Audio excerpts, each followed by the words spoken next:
Hello to all my friends and family, and welcome to Jim's 5 a.m. Club. It's Friday, it's the day before the weekend, and it's a work day. The sun's fighting to push through the sky. It's a gentle breeze blowing. The light rail is all happening here on the corner of George Street today. And what we'll do is we'll go on a walk and talk and have a chat about a book summary that I've read on the bus this morning on the way into work. And the book summary is entitled The Opposite of Spoiled. The Opposite of Spoiled. And it's written by an author named Rob Lieber. Rob Lieber. So we'll see where it takes us. We'll just head off down here to the Museum of Contemporary Art and just crack through this book summary and pick up a few points if possible. So this book's all about life hacks and how to help children grow and develop, and to develop some good skills that they can use later on in their lives. And the author talks about the importance of praising children for asking questions and being curious. And asking questions and being curious is just the right moment just to have a look here and see this blow-up tiger just sitting here on the lawn, overlooking the lawn, Circular Quay, and the Opera House there in the background. So what we'll do is we'll head around and take a closer look at this line. But let's progress through this book here and understand what it does mean to be spoiled. So I remember growing up, people used to talk about don't spoil them, don't spoil him, don't spoil. And now that I've been a parent and a grandparent, and having lived my life, this book is even more important and interesting just to reflect over my life as a child, as a parent, and now as a grandparent. So what does spoiled mean according to this author? Spoiled means not having any chores, any tasks, or any responsibilities as a child, as a teenager, or as an adult. Spoiled means having no rules to follow or guidelines and schedules to live up to. Spoiled means, and this is an interesting one, having far too much attention. And with Facebook and social media,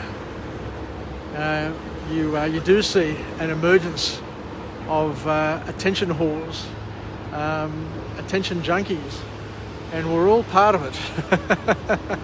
So it's not limited to the teenagers, but a lot of adults, a lot of people of my generation, including myself, I may add, have been sucked into doing whatever we can to get attention at every opportunity. And the last thing on being spoiled is something that once again we'll all relate to, and it's having far too many material possessions. So they're the key elements that the book talks about in terms of being spoiled. And now the next question we need to ask ourselves is what do we need to do to sort it out and to help our children's generation become unspoiled. So the next point that the author talks about is the subject of money.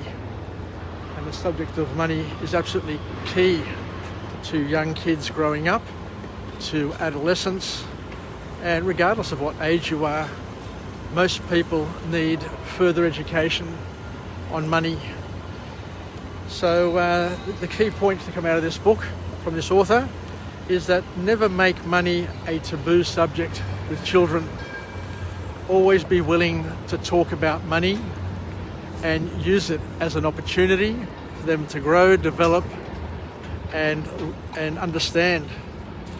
You need to be open and honest and engage children in dialogue, and be as transparent as you can is the key message to come out of this book. So if someone, regardless of whether or not it's a child or an adult, if anybody asks you a question as to why, regarding money or anything, sorry, let me just clarify that. So the author is talking here in terms of being transparent. So if someone asks you a question, regardless of what that question is, you need to adopt the following sort of technique. And this is important for children, it's important for adults, as we said before. And you need to ask them, why do they want to know? But you ask them, why do they want to know, in a loving way, so that you get to understand the culture of their question. And you do that in order to respond in a way that's going to help them grow, develop, and understand a little bit better. So you're not asking them why they're interested, or why have they asked the question from an arrogant perspective, or you're not asking them from a privacy perspective. But what you do is you're asking them in order to just understand a little bit better why are they asking, and what specifically do they need to know. Because the author talks quite candidly about the fact that children and uneducated people, and to a certain extent the majority of the population, is what I can also say, given that I was an accountant for many years and I've worked with senior managers and people across the whole spectrum of corporate life. And what I found is that the majority of people can't really grasp the magnitude of numbers. So everybody, I guess to a certain extent, needs help. So a good exercise with children, in order to help them understand numbers and the magnitude of numbers, and to become au fait with proportionality and percentages and life in general, is to ask them to guess how much it costs to buy or do something. That is a great little game, a great little exercise to do with children, and to everybody that you get a chance to, just to get them to grow, develop their capabilities with numbers and money in general. Because we all need help in terms of getting grip on numbers, and we all need assistance in learning how to categorize things, especially from a young age. So if you can work with very young children and help them to get a grip on numbers by getting them to try and guess how much something is, or how much a service is, or how much somebody earns, and also help them start categorizing and grouping things, then they're going to be well on the way to becoming better and less spoilt as an adult, because they'll be able to understand how things work and how much things cost. So the last point to come out of this book is the importance of teaching children, adolescents, and everybody basically, teaching them the value of money. And in order to get and understand the value of money, the author says it's key to have a job, to get a job, because through working we learn so much about the value of money. And the big problem that a lot of the younger generations face these days is that they're being protected by far too many from far too many things through helicopter parenting, where parents protect their children from the world, which is to their detriment, and they're being set up for massive failure. So good parenting from the author's perspective is all about getting children ready and being a proxy for what the real world is like, but with a safety net. So take that into consideration, that if you want to be an effective and a good parent, it's not about protecting your children. It's about getting your children used to dealing with the realities of life, and for your family, for your circle, for your community, to act as a proxy of the real world. So the importance of working, according to the author, is that working teaches us communication skills. It teaches us to be reliable. It teaches us to be responsible. And it teaches us the value of money. And we'll just move on from there. So once again, it's important for children to have a job, to have a responsibility. And to, as a parent, you need to also teach children that not all chores are worthy of being paid for.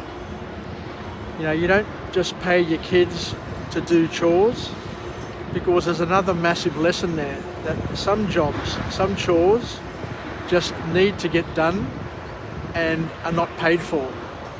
We're not paid for to be parents. We're not paid for to be friends. We're not paid for to wash and clean ourselves and take care of ourselves. These are things that you just need to do, and that they're your duty to do.